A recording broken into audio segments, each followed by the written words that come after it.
A ghetto of pain. That's what the streets in the shadow of Grenfell Tower have come to represent. A whole neighborhood branded by the mark of tragedy and feeling somehow judged for it. The looming husk of its dark remains is inescapable for the people living near it. We feel like we're in a little bubble in this area. It's like reality is different. Samia Badani lives next to the tower. And we still don't understand what happened. And the chaos actually after the fire, this constant state of crisis meant that we never had the time to try and heal. Oh my God, they're screaming! Like so many who either survived Grenfell's flames or watched as they took those trapped inside, Badani is waiting for counseling.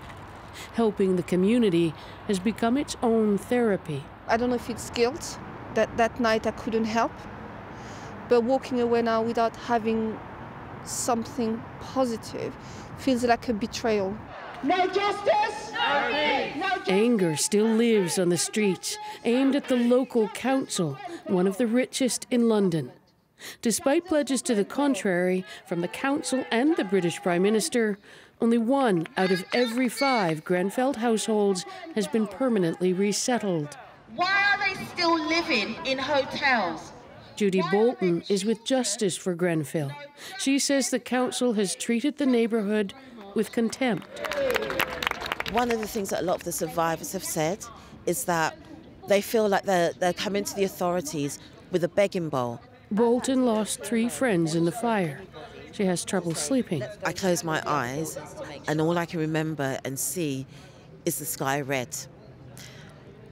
We recently had Halloween with bonfire night and everything, and it broke me.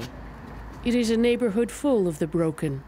Tonight, they gathered together in a silent march, with outsiders joining in to remember the dead and those who tried to help them.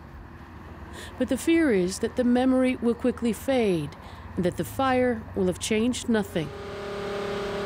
The British government has identified 285 tower blocks across the country with flammable cladding just like that on Grenfell Tower.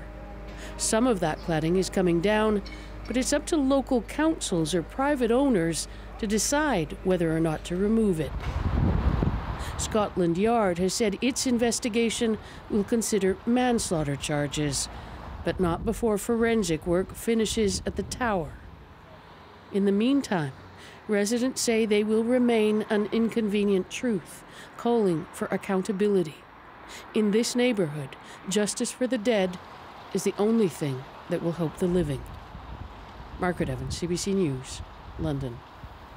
And this is a tragedy that has left scars on a lot of people. Health officials estimate up to 11,000 people living near the tower could be suffering from post-traumatic stress or other psychological impacts.